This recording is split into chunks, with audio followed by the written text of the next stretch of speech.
Assalamualaikum warahmatullahi wabarakatuh. Selamat sore saudara, Anda kembali menyaksikan Kepri hari ini. Edisi Rabu 3 Januari 2024 bersama saya Samarsita. Beragam informasi seputar Kepulauan Riau telah dirangkum oleh tim kami. Berikut berita selengkapnya.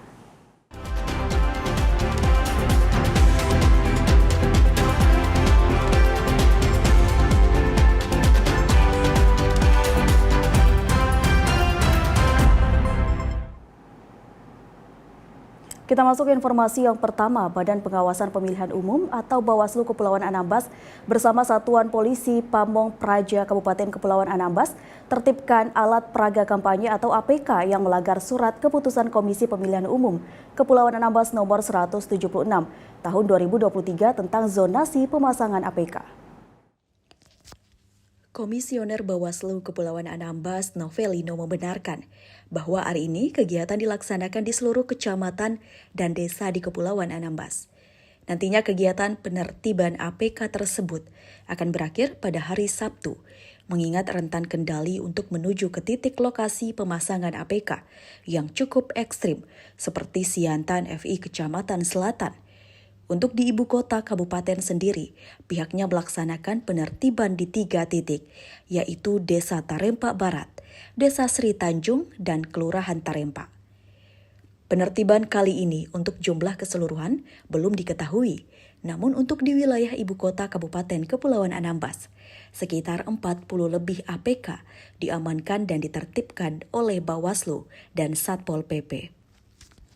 Novelino berharap kepada partai politik maupun calon independen seperti DPD agar melakukan pemasangan APK pada titik lokasi sesuai dengan surat keputusan KPU Kepulauan Anambas nomor 176 tahun 2023. Dan jika melakukan pasangan APK di luar zonasi seperti di rumah warga atau pekarangan warga, agar terlebih dahulu meminta izin kepada warga tersebut, mengingat ada sejumlah keluhan warga yang telah sampai ke Bawaslu Anambas. Kegiatan tersebut akan berlangsung hingga hari Sabtu ke depan. Untuk tahap pertama, mengingat masa kampanye akan berlangsung hingga tanggal 10 Februari 2024 mendatang. Untuk itu diharapkan agar tertib untuk melaksanakan pemasangan APK di areal yang sudah menjadi keputusan dari KPU Kepulauan Anambas. Dari Anambas, Kepulauan Riau, Ramadan TVRI Kepri melaporkan. Puncak arus penumpang libur Natal dan Tahun Baru Rabu 3 Januari 2024 di Pelabuhan Jago Singkep Barat untuk keberangkatan dari Lingga terpantau mulai normal. Kepadatan penumpang mulai berkurang sejak liburan usai. Aktivitas penumpang di Pelabuhan Jago Singkep Barat sejak tanggal 22 Desember 2023 hingga 3 Januari 2024 untuk keberangkatan mencapai 6.000 lebih. Sementara penumpang yang datang ke Lingga mencapai 4.000 lebih. Pelabuhan Jago merupakan pelabuhan terpadat di Lingga. Tim pengamanan dari polisi, TNI, Satpol PP, dan Syah Bandar rutin melakukan patroli dan pengawasan ketat demi menciptakan kenyamanan. Kapol Pos Pelabuhan Jago Singkep Barat, Bribtu Dedi Marzuki mengatakan, kepadatan penumpang terjadi di tanggal 23 dan 23 Desember dan tanggal 30 hingga 31 Desember jelang Natal dan Tahun Baru. Dari tanggal 22 sampai tanggal 3 untuk penumpang di tanggal 23 sampai 25 penumpangnya menggeludak. Cuma sampai saat ini situasi tetap aman. Untuk penumpang yang datang sekitar 4.000 lebih. Untuk yang berangkat sekitar 6.000 lebih. Nah, kami pun ada datanya, Pak. Penumpang feri, Roro, semua kami data, Pak. Oke, Ya, Pak. Kami sebagai anggota Polri menjaga keamanan di sini, Pak. Ya, bersama tim ada anggota pos PAM di Pelabuhan Jago, Pak, diperbantukan dari Polres untuk mengamankan pelabuhan, Pak. Pengamanannya ya salah satunya, Pak, menertibkan penumpang, menjaga barang-barang penumpang, mengecek penumpang, dan mengimbau lah kepada penumpang agar hati-hati menjaga barang. Dan untuk agen kapal kami imbau agar tidak melebihi manifest, Pak. Oke. Sementara itu, kepadatan penumpang kemungkinan terjadi saat kedatangan dari Batam dan Tanjung Pinang, mengingat banyak penumpang yang kehabisan tiket saat keberangkatan dari Batam dan Tanjung Pinang di tanggal 2 dan 3 Januari 2024. Dari Lingga, Paindo TVRI Kepri melaporkan. Saudara, Kantor Imigrasi Kelas 2 TPI Tanjung Balai Karimun merilis capaian kinerja tahun 2023. Dan di tahun 2023 penerimaan capaian pendapatan negara bukan pajak terkumpul sebesar 10, miliar rupiah. Capaian kinerja tahun 2023.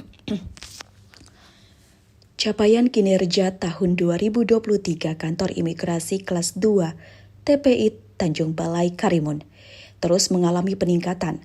Hal ini berdasarkan data yang dirilis oleh Kantor Imigrasi Karimun. Dilihat dari data Imigrasi Karimun, untuk penerimaan pendapatan negara, bukan pajak terrealisasi, sebesar 10,5 miliar lebih. Angka tersebut melebihi target Kantor Imigrasi Karimun, yang dimana ditargetkan sebesar 3,3 miliar rupiah. Lalu penyerapan anggaran DIPA di tahun 2023 juga terrealisasi sebesar 7,5 miliar rupiah. Selain itu di tahun 2023, pihak Imigrasi Karimun juga telah menertibkan paspor sebanyak 21.972 paspor biasa dan 362 paspor elektronik dari layanan Easy Paspor yang dilaksanakan di berbagai lokasi di Karimun. Pihak imigrasi juga melakukan penolakan keberangkatan ke luar negeri terhadap 773 warga negara Indonesia, serta telah mendeportasi warga negara asing sebanyak 26 orang yang didominasi dari warga negara Tiongkok. Kepala Kantor Imigrasi Kelas 2 TPI Tanjung Balai Karimun, Zulmanur Arif, mengatakan capaian Kantor Imigrasi Karimun ini merupakan bentuk kerja keras Imigrasi Karimun yang juga bekerja sama dengan instansi terkait. Kantor Imigrasi Karimun telah menerbitkan paspor untuk 48 halaman sebanyak 21.972, kemudian paspor elektronik yang per 1 September itu Kantor Imigrasi Karimun diberikan tanggung jawab untuk menerbitkan paspor elektronik dan sudah tercapai sebanyak 362 paspor. Selain merilis berbagai capaian kinerja Kantor Imigrasi Karimun, ternyata Imigrasi Karimun juga menerima berbagai penghargaan berkat memberikan pelayanan yang baik untuk masyarakat di wilayah kerjanya. Dari Karimun, Kepulauan Riau, Putri Permatasari, TVRI melaporkan. Saudara, informasi terkait lainnya akan kami hadirkan usai jeda berikut ini. Tetaplah di Kepri hari ini.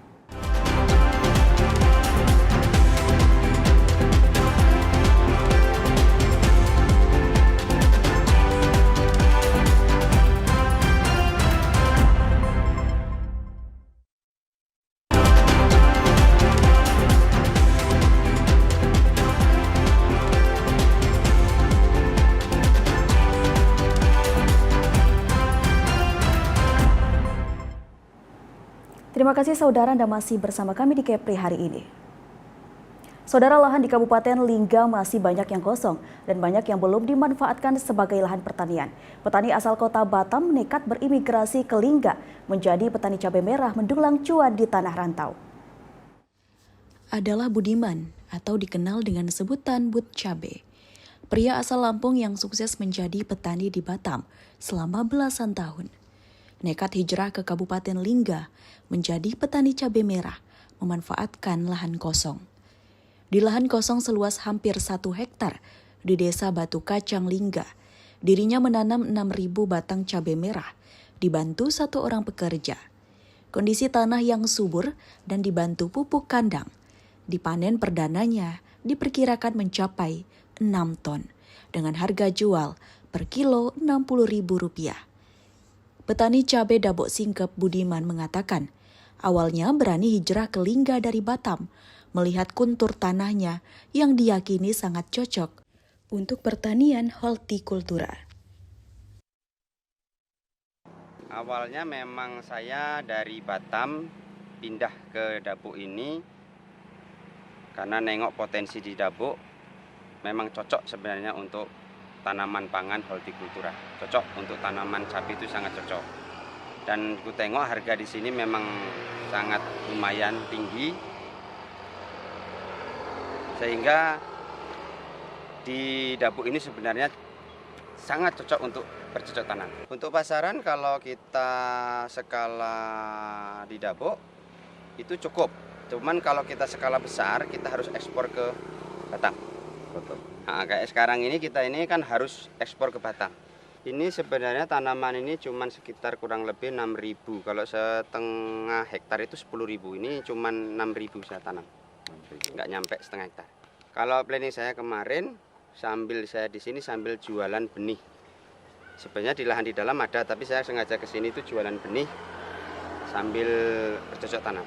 Dana ya lumayan sekarang untuk pemasaran sekitar 65 sampai 70.000 per kilo. Nah, semalam petik dapat sekitar 46 kilo panen perdana. Untuk pupuk tanaman cabai merah yang ia tanam, dirinya memanfaatkan kotoran hewan ternak di Dabok Singkep, seperti kotoran ayam dan kerbau. Selain harganya yang ekonomis, mampu menjaga pengeluaran produksi pertanian. Dari Lingga, Paino TVRI Kepri melaporkan. Saudara Satuan Reserse Narkoba Polresta Barelang berhasil menggagalkan penyelundupan narkotika jenis kokain dan sabu. Barang haram ini rencananya diedarkan di Tanjung Pinang dan Batam, Kepulauan Riau. Adapun barang bukti yang diamankan yakni kokain seberat 2,03 kg dan sabu seberat 3,9 kg. Pengungkapan ini dilakukan di dua lokasi dan waktu yang berbeda. Pengungkapan kokain dilakukan di pintu keluar Panbil Mall. Polisi menangkap Solihin yang mengendarai motor dengan membawa tas berisikan kokain. Selain barang bukti, polisi turut menangkap 3 orang pelaku yang berperan sebagai kurir dari informasi mencurigai pergerakan pelaku. Dari pengakuan tersangka Solihin, polisi melakukan pengembangan dan menangkap Sugianto di Tanjung Pinang. Para pelaku ini mengaku diupah 25 juta untuk menjemput barang haram tersebut. Pelaku ini diupah oleh FE selaku pemilik barang. Polisi masih melakukan pengejaran terhadap pemilik barang yang akan dituju. Sedangkan pengungkapan sabu dilakukan di perairan Kecamatan Nongsa saat itu.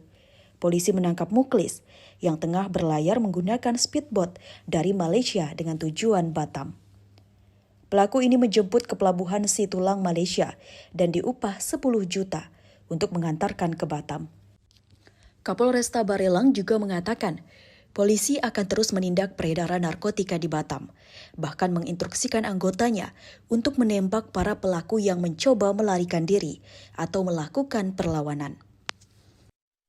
Waspada, lebih hati-hati lagi, dan kepada anaknya, kepada saudara-saudaranya, kepada familinya, ancaman daripada narkotika jenis kokain.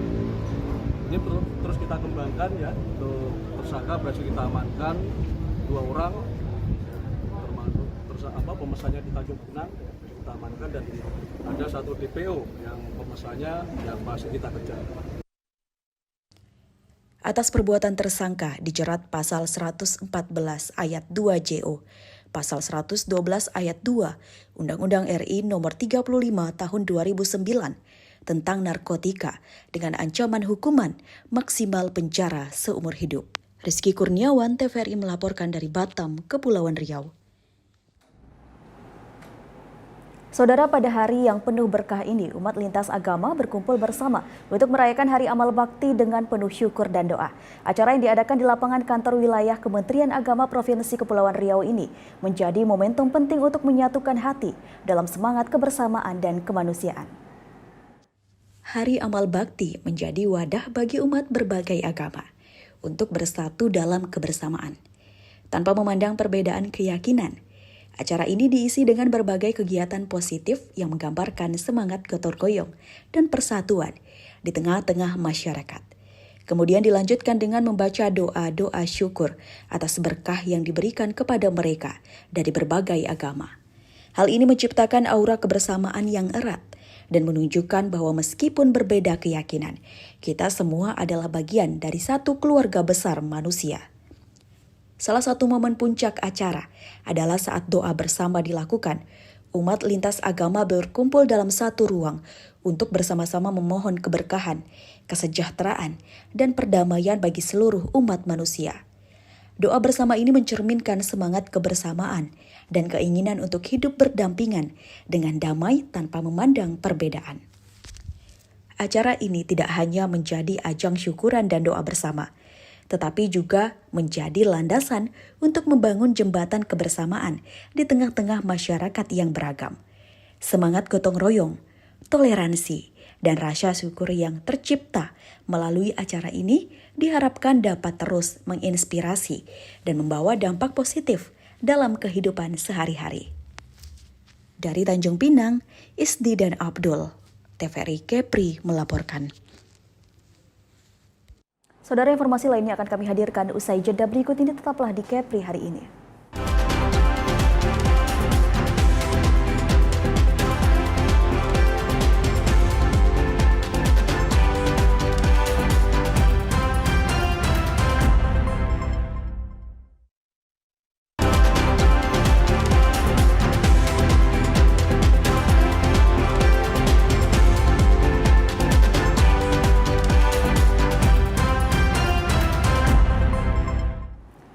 Terima kasih saudara Anda masih bersama kami di Kepri hari ini.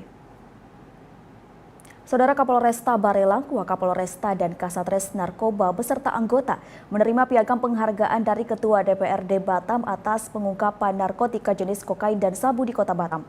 Pemberian penghargaan berlangsung bertempat di lobi Mapolresta Barelang. Pemberian piagam penghargaan diberikan langsung oleh Ketua DPRD Kota Batam.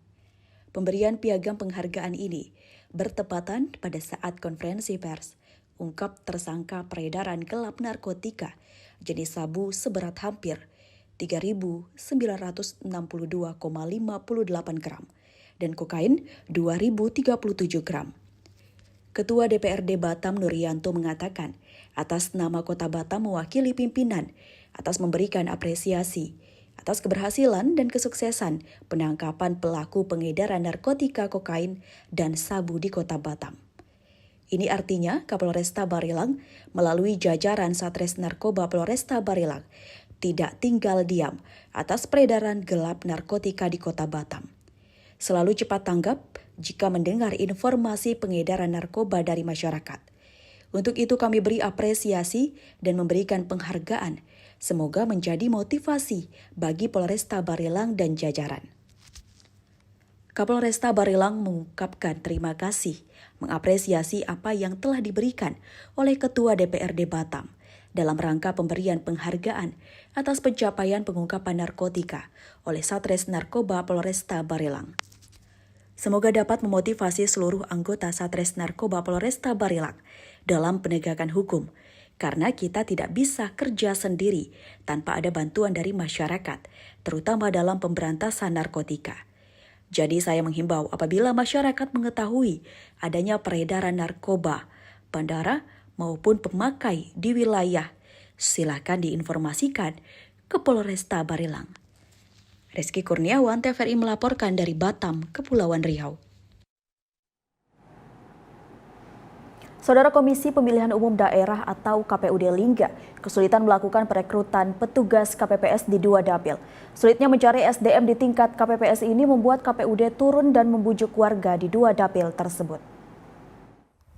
2 daerah pemilihan atau dapil yang sulit mendapatkan SDM di tingkat KPPS adalah Dapil 1 Kecamatan Lingga dan Dapil 3 Kecamatan Singkep. Proses perekrutan petugas KPPS yang sedang berlangsung sangat minim.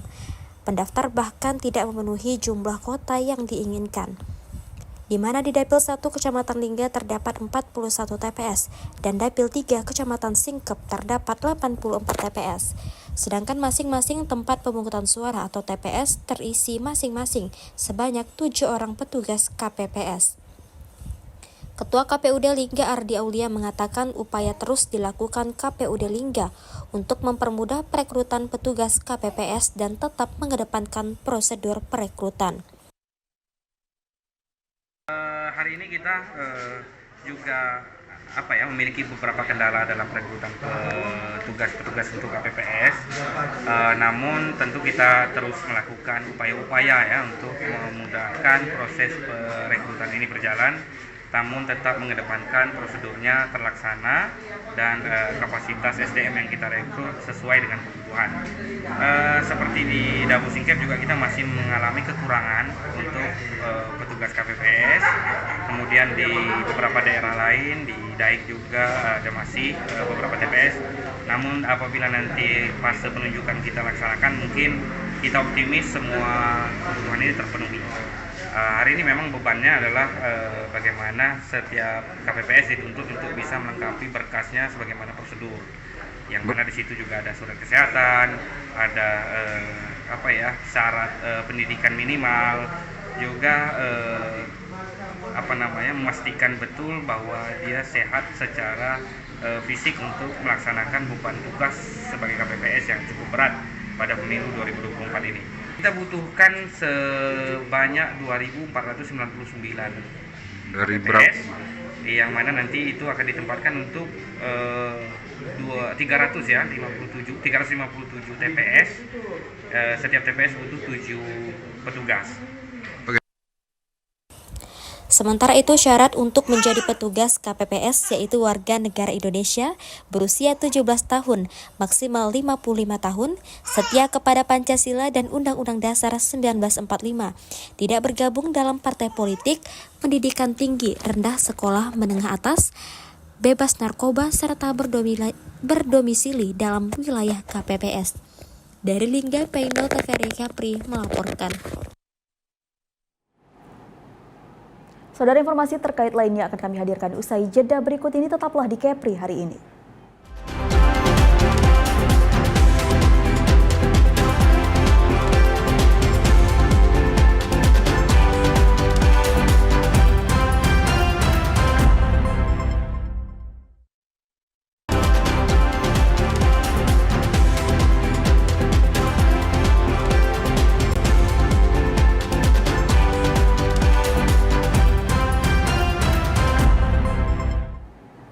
Terima kasih saudara, Anda masih bersama kami di Kepri hari ini. Bea Cukai Batam musnahkan barang milik negara hasil penindakan di bidang kepabeanan dan cukai periode penindakan tahun 2015 hingga 2023 di Peta DC Air Kargo Kota Batam. Pemusnahan barang berupa barang kena cukai hasil tembakau, minuman mengandung etil alkohol, balang elektronik, ban, dan sektois. Barang bukti yang kita musnahkan yakni rokok tanpa cukai sebanyak 6.635.968 batang dan 6,23 kg hasil tembakau dengan total nilai barang mencapai 5.471.330.101 rupiah serta 6.048 botol atau kaleng MMA dengan total nilai barang mencapai 658.951.015 rupiah. Bea Cukai Batam juga memberanguskan 995 pieces ban bekas dengan total nilai barang Rp173.807.500, sebanyak 932 pieces barang elektronik berupa handphone dan laptop dengan total nilai barang Rp1.605.240.000 serta 408 pieces sektois dengan total nilai barang Rp32.754.226.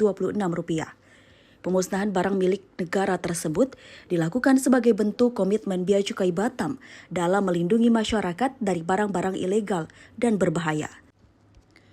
Pemusnahan BMN ini memang perlu dilakukan. Tujuan utama adalah untuk menghilangkan fungsi utama dari barang ilegal tersebut.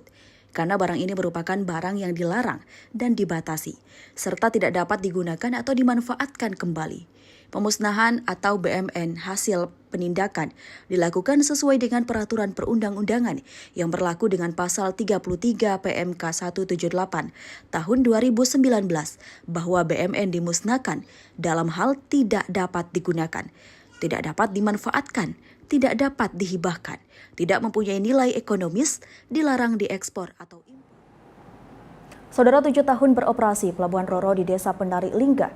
Hingga saat ini jalan penghubung belum diaspal.